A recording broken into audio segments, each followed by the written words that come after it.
Operation Neptune's Shadow. The quantum displays cast a pale blue glow across Dr. Maya Patel's face as she studied the test results from Challenger Deep Station.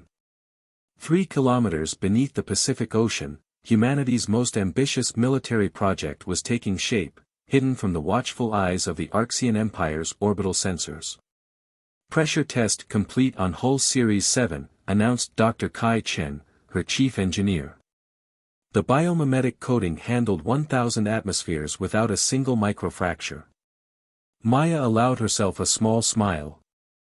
5 years ago, when the Archeans had arrived with their massive crystalline ships and demands for Earth's submission, few would have imagined that humanity's salvation would come from the oceans. But as she watched the prototype vessel's hull ripple like a giant manta ray, she knew they had found their edge. "Show me the transition sequence," she ordered, leaning forward in her chair. The test chamber's massive viewing windows revealed their latest achievement, a destroyer-class vessel that could seamlessly transform from deep-sea operation to space flight. The ship's surface began to shift, microscopic structures realigning themselves like billions of scales. Water sheeted off its hull as propulsion pods emerged from concealed recesses. What had looked like an enormous submarine moments ago now resembled something far more deadly, a warship designed to hunt in the void. Transition complete in 17 seconds, Kai reported. That's 3 seconds faster than the Archean battlecruisers can raise their shields. Maya nodded, remembering the day everything had changed. The Archeans had expected Earth to either fight and die gloriously, or submit and become another vassal world in their crystalline empire. Instead, Admiral Sarah Wong had proposed a third option, apparent submission while secretly building a fleet unlike anything the galaxy had ever seen. Director Patel, her AI assistant, chimed in, "Admiral Wong is requesting a secure conference. Priority Alpha." The quantum displays shifted, revealing the Admiral's stern features. "Maya, we've got a problem. The Archeans are expanding their orbital sensor network. They're starting to detect anomalous energy signatures from the deep ocean testing." Maya's fingers flew across her haptic interface, pulling up the latest sensor data. "They're using gravimetric arrays now. Clever. But they still can't penetrate below 2 kilometers, and we've got something they've never seen before." She gestured, and a new hologram appeared, a massive vessel taking shape in the assembly chambers. "The Leviathan is ready, Sarah. First of the deep strike dreadnoughts. The Archeans think their crystalline ships are invulnerable in space, but they've never faced weapons designed to function under crushing oceanic pressures." Admiral Wong's expression remained neutral, but Maya caught the glint of anticipation in her eyes. "How many ships can we field?" 3,000 in the Pacific facilities alone. Another 4,000 split between Atlantic and Indian Ocean bases. The Arctic facility just completed its second production line. Maya paused, allowing herself a moment of pride. "We've built more ships than they think humanity ever had in its entire history. And they still think we're just clinging to our primitive surface navies while accepting their protection." The Admiral's lips curved in a rare smile. "Your biomimetic hulls are that good?" "Better." Maya brought up the latest test footage. "We reverse-engineered their sensor technology. As far as their scans can tell, there's nothing down here but ocean life. Very large ocean life, but their biofilters are programmed to ignore deep-sea creatures. After all, what threat could simple marine organisms pose to their mighty empire?" A warning light pulsed on her display, another Archean patrol entering Earth's atmosphere for their monthly inspection. Right on schedule, Maya thought. Let them come. Let them see exactly what they expect to see, a defeated humanity gradually accepting their place in the Empire. "The Leviathan completes its final trials next week," she reported. "After that, we can begin deploying the fleet to the designated launch points. When we rise, it won't be one ship or one base at a time. We'll hit them with everything, everywhere, simultaneously."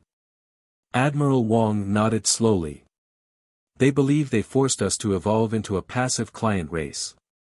Instead, Instead, we evolved into something far more dangerous. Maya's eyes tracked the Leviathan's massive form as it powered down its tests. They should have remembered where life on Earth began. The oceans didn't just give us a place to hide, they taught us how to hunt. As the secure connection ended, Maya turned back to the viewport. Deep beneath the waves, humanity's secret fleet grew stronger every day. The Arxians had expected submission. Soon, they would learn that humanity had chosen a different path, not conquest, not surrender, but adaptation. And when their ships rose from the depths, the galaxy would discover just how deeply that adaptation ran. 3,000 meters above her position, an Arxian inspection shuttle descended through Earth's atmosphere, its sensors probing for signs of military activity. They found exactly what they expected, a scattering of primitive surface vessels, a few orbital platforms obediently powered down. Their reports would show continued compliance, continued submission. They never thought to look deeper. They never considered that humanity's greatest strength lay not in resisting the pressure to submit, but in learning to thrive under pressure itself. The oceans had taught humanity patience. Soon, they would teach the Arxians fear. Begin final preparation sequence, Maya commanded. It's time to show the galaxy why Earth's oceans spawned life in the first place. She watched as the Leviathan systems pulsed with barely contained power. And why everything that hunts in deeper waters evolved to be a perfect predator. Depths of deception. Fleet Commander Victor Santos stood in the clandestine command center beneath the Atlantic Ridge, watching holographic projections of Arxian ships peacefully orbiting Earth. His weathered face reflected in the darkened displays as he tracked their movements, each crystalline vessel radiating arrogant confidence. Status report on Operation Mirror Pool, he commanded, his voice carrying the weight of 5 years of careful deception. Lieutenant Emma Fraser looked up from her station. Surface fleet exercises proceeding as planned, sir. The Arxians are logging exactly what we want them to see, obsolete destroyers and carriers playing war games in the shallows. Victor allowed himself a thin smile. The surface fleet had become their greatest propaganda tool, a carefully choreographed display of primitive military capability that kept the Arxians convinced of their superiority. Every time Earth's surface ships conducted their exercises, the alien empire's analysts grew more certain of their victory. New transmission from Arxian Command, reported Communications Chief Raj Patel. They're requesting permission to establish another monitoring station. Location coordinates indicate the Mediterranean basin. Granted, Victor replied, suppressing a chuckle. Let them build their sensors. The deeper they look into the shallow waters, the less they'll suspect what lies beneath. The main display shifted, showing the true scope of humanity's deception. Deep beneath the waves, a vast network of bases stretched across Earth's oceanic trenches. Each one housed hundreds of ships incorporating technology that would have seemed impossible just years ago. Update from Dr. Patel's team, Emma announced. The Leviathan's successful trial has confirmed the viability of the entire Deep Strike fleet. All ships can now incorporate the advanced metamorphic hull technology. Victor nodded, remembering the day they'd first tested the revolutionary design. The Arxians' crystalline ships were impressive, their lattice structure capable of redirecting energy weapons and withstanding tremendous impacts. But they had never encountered vessels that could adapt their entire structural composition in seconds. Message from Antarctic Command, Raj interrupted. Their tracking increased Arxian activity near the southern polar region. Their sensors might have detected thermal variations from the deep-water testing grounds. Initiate Protocol Phantom, Victor ordered. Release the biometric mimics. Across the Antarctic waters, thousands of engineered sea creatures were released. To Arxian sensors, they would appear as nothing more than a migration of deep ocean fauna, their biosignatures masking any trace of human activity below. Sir, Emma called out, her voice tense. Arxian diplomatic vessel requesting immediate audience. They're celebrating. The command center's main screen activated, revealing the crystalline features of Ambassador Zertal. The Arxian's faceted eyes gleamed with what humans had learned to recognize as smugness. "Commander Santos," the alien's translated voice resonated through the chamber. "We are most pleased with humanity's continued compliance. Your species' acceptance of guidance shows promising development. The Council has decided to grant Earth limited trading rights within the Empire." Victor bowed slightly, playing his role perfectly. "We are honored by the Council's generosity, Ambassador. Earth looks forward to peaceful commerce under Arxian protection." As the transmission ended, Victor's expression hardened. On his display, a countdown showed 30 days until Operation Poseidon's Wake. 1 month until every ocean on Earth would reveal its secrets. "They think we've accepted our place," he murmured. "That we've embraced the role of peaceful traders under their dominion." He turned to his staff, each one chosen for their ability to maintain the greatest deception in human history. Update from Production Control. All 7 major facilities report ready status, Emma confirmed. The Atlantic arsenal is complete. Pacific Fleet stands at full strength. Indian Ocean Strike Force awaits deployment orders. Victor studied the global display, watching the hidden power of humanity pulse beneath the waves. The Arxians saw Earth's oceans as empty wastes, useful only for primitive commerce. They never understood that these same oceans had shaped life on Earth for billions of years, creating predators that could survive the most extreme conditions imaginable. "Begin synchronized activation sequence," he commanded. "All ships to maintain deep stealth protocols until final emergence." The Arxians believe they've tamed humanity. Time to remind them that Earth's greatest predators evolved in the dark. Deep beneath the waves, humanity's hidden fleet stirred to life. Each vessel was a masterpiece of adaptation, incorporating lessons learned from every creature that had ever hunted in Earth's oceans. Like the ancient sharks, they could sense electrical fields. Like the giant squid, they could alter their skin's properties instantly. Like the sperm whales, they could generate focused pressure waves capable of stunning prey. Message from Dr. Patel, Raj announced. The Leviathan has been synchronized with the fleet's quantum network. All ships can now share targeting data and tactical updates without detection. Victor watched as status indicators turned green across his display. In bases hidden under every ocean, crews ran final checks on weapons that had never been tested in actual combat. But like the deep-sea predators that inspired them, these ships had evolved in the most punishing environment on Earth. Space would seem simple by comparison. "The Arxians gave us exactly what we needed," Victor said softly. "Time to perfect our deception. Pressure to drive our evolution. And most importantly." He smiled as another Arxian patrol passed overhead, its sensors seeing only what humanity wanted them to see. "They gave us the ultimate lesson in adaptation. Sometimes survival doesn't mean fighting back immediately. Sometimes it means waiting in the depths until you're ready to strike." Rising tide. Captain Diana Chen stood at the helm of the Kraken, humanity's most advanced deep strike cruiser, watching the pressure gauges as they held position 12 kilometers beneath the Pacific. Around her vessel, hidden in the darkness of the Mariana Trench, 500 ships waited in perfect formation. "All strike groups report ready," her XO, Commander James Okafor, announced. "Quantum synchronization complete across all fleets." Diana's fingers traced the edge of her command console. After 5 years of preparation, the moment had finally arrived. Status of Arxian orbital defense grid. "Exactly where we want them," James replied, bringing up a tactical display. "They've concentrated their forces around their new trading outposts. Minimal coverage over the major ocean basins." A message flashed across her neural link, Priority Alpha from Fleet Command. Diana's breath caught as she read the simple text, "Execute Operation Poseidon's Wake." "All hands," she broadcast across the fleet's secure network.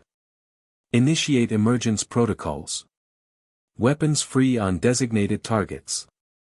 Remember your training, we're about to rewrite the rules of space warfare.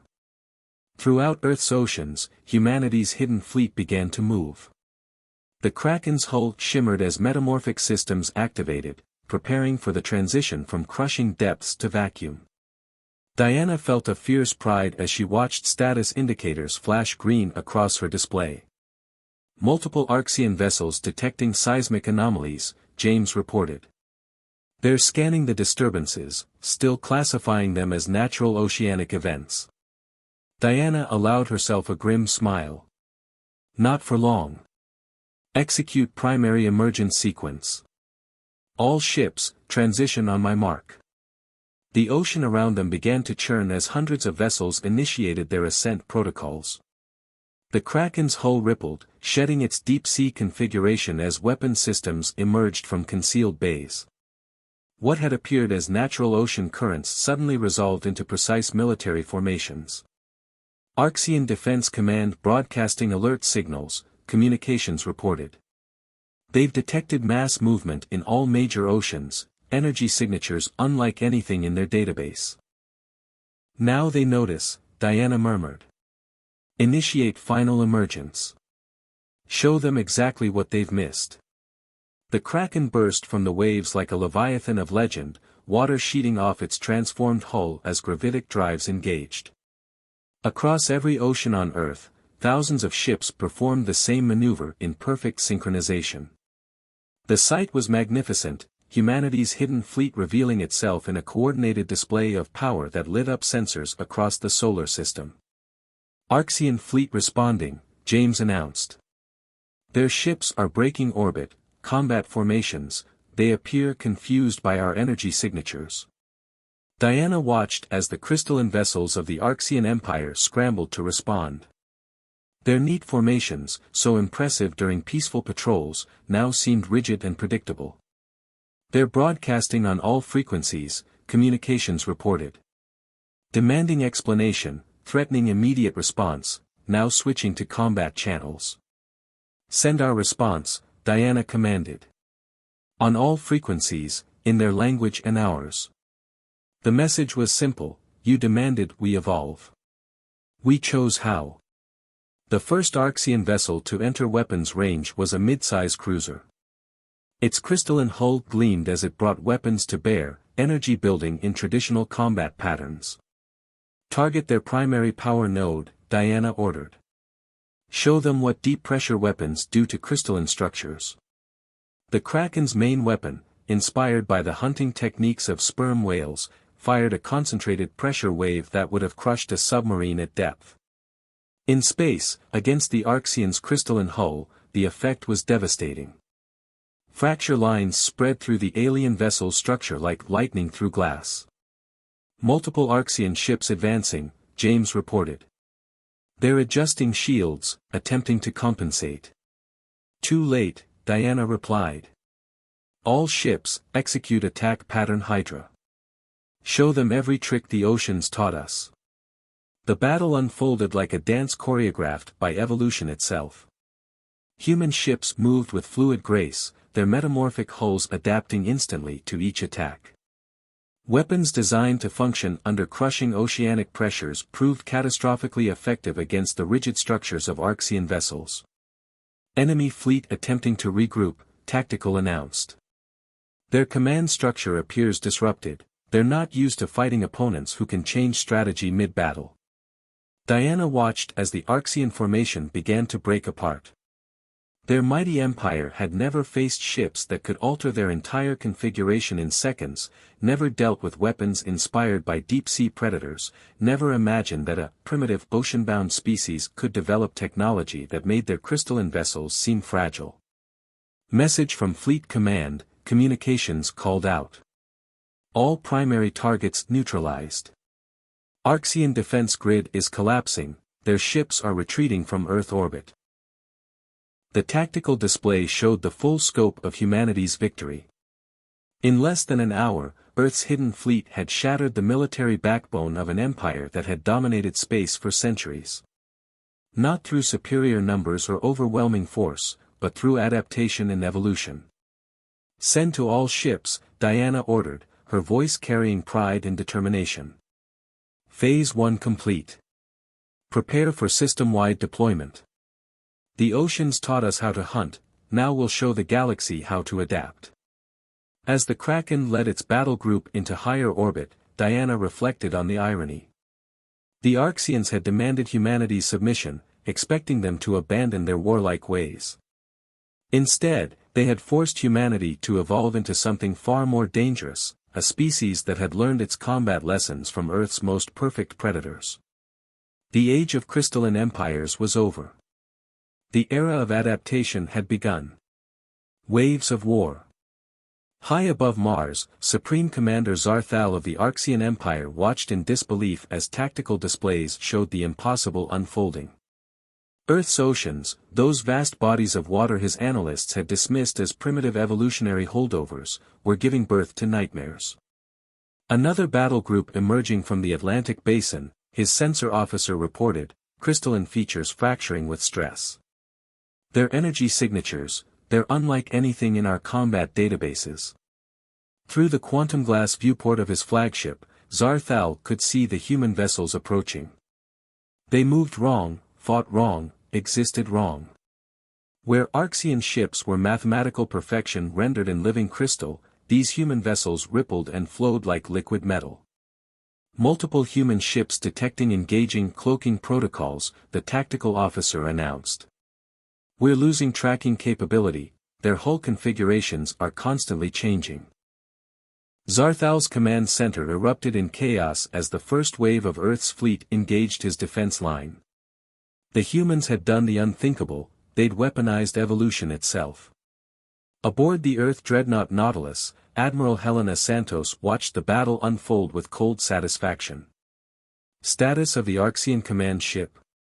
Still holding position behind their defense screen, her tactical officer reported. Their crystalline fleet formation is textbook perfect, and completely predictable. Helena nodded, remembering countless simulations run in the depths of Earth's oceans. The Arxians thought in straight lines and perfect angles. They had never learned the fluid dynamics of combat under crushing pressures. Deploy the Medusa swarms, she ordered. Let's show them why the most successful ocean predators hunt in groups. From the hulls of Earth's larger vessels, swarms of smaller craft emerged. Based on the hunting patterns of wolf packs and shark schools, they moved in coordinated patterns that confused Arxian targeting systems. Enemy vessels attempting to maintain formation, communications reported. Their command and control networks are struggling to track multiple attack vectors. Helena watched as the Medusa swarm struck. Inspired by the deadly efficiency of jellyfish, each small craft could alter its energy signature instantly, appearing as debris one moment and a lethal weapon the next. The Arxian formation began to break apart as ships tried to track threats that seemed to appear and disappear at will. Arxian flagship launching countermeasures, tactical announced. They're attempting to adapt their crystal lattice shields. Too late, Helena murmured. Execute Operation Deep Strike. The Nautilus's primary weapon system powered up.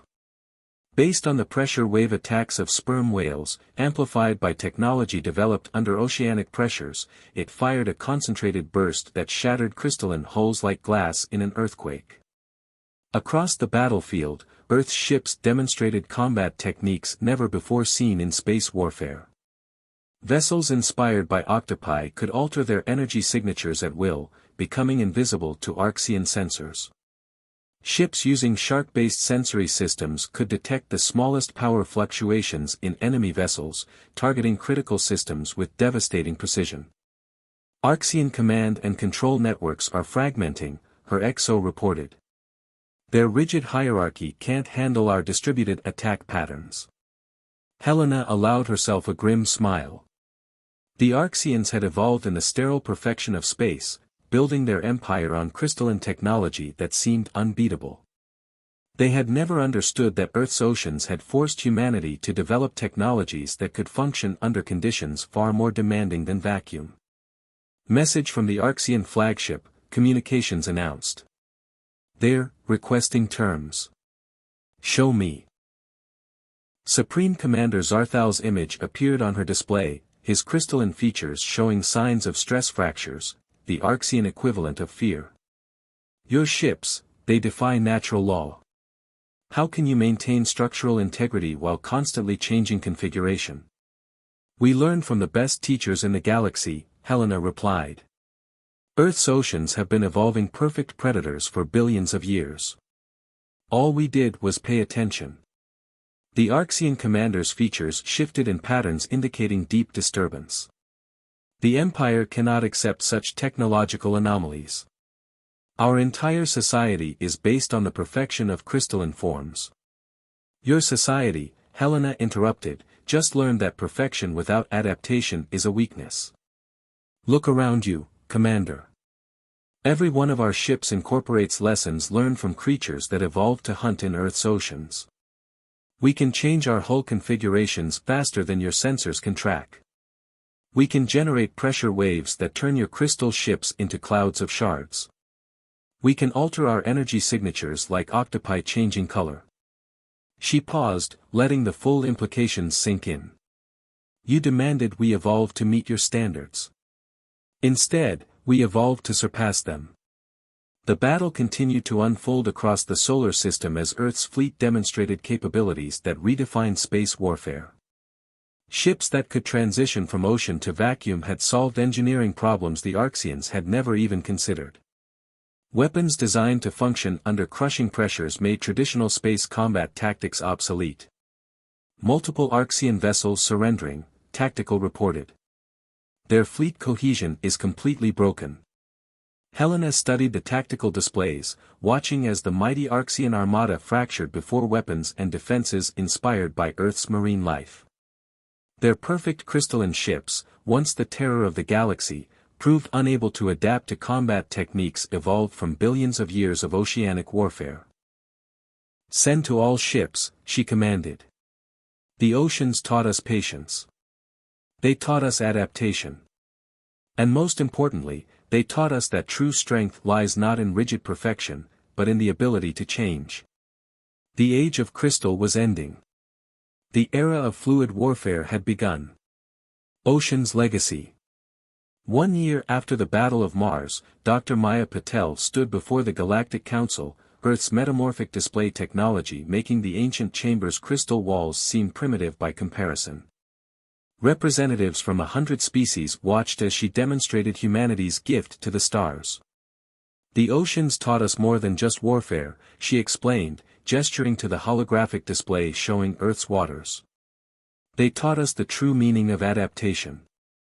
Behind her, the massive viewport showed ships from across the galaxy gathered around Earth's orbital stations. Not warships now, but vessels of learning and commerce.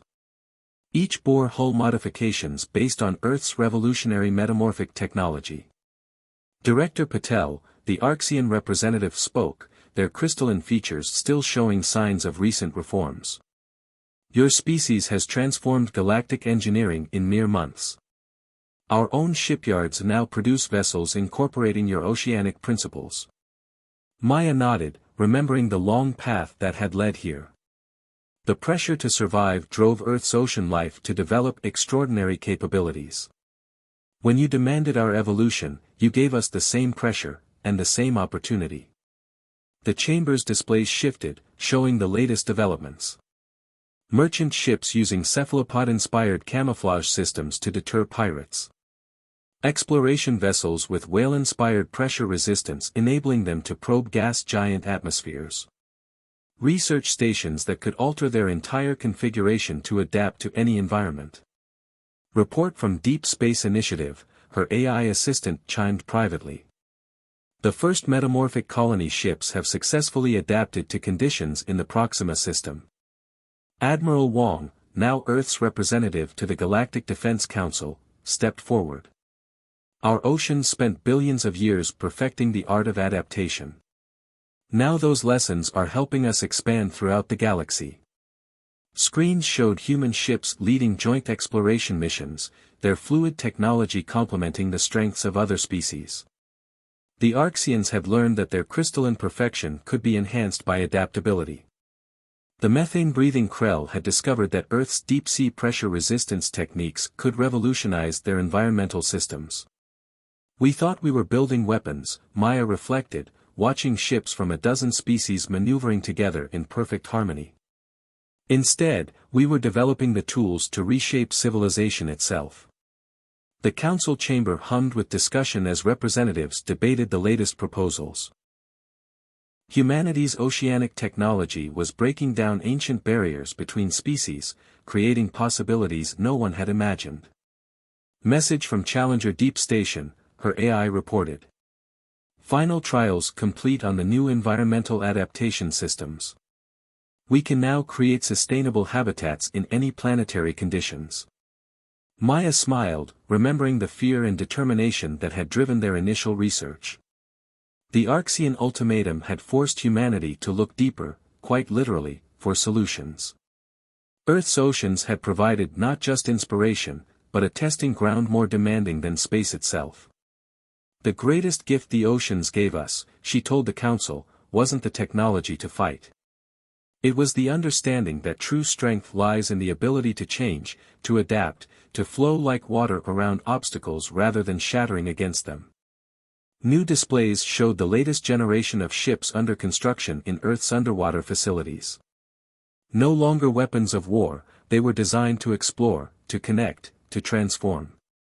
Their metamorphic hulls could adapt to any environment, their systems inspired by countless forms of marine life. We evolved, Admiral Wong concluded, not into the species you expected, but into something far more valuable, teachers of adaptation itself. The chamber's crystal walls pulsed with patterns of agreement as the council voted to establish the Galactic Institute of Adaptive Technologies. Earth's oceans, once seen as a primitive evolutionary holdover, would become the galaxy's greatest classroom. Deep beneath the Pacific, in the facility where it all began, a new vessel prepared for launch.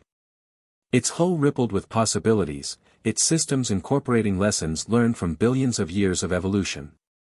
Humanity had learned the ocean's deepest secret, that life finds a way not through dominance, but through adaptation. The age of rigid empires was over. The era of fluid civilization had begun. And in Earth's oceans, the next generation of innovations was already evolving, waiting to transform the galaxy in ways even humanity had yet to imagine. The pressure that had meant to force humanity's submission had instead driven their transcendence. Earth's oceans had taught them not just how to survive, but how to thrive through constant change. The galaxy would never be the same. And somewhere in the deep, dark waters where it all began, new ideas continued to evolve, promising a future as vast and full of possibilities as the oceans themselves.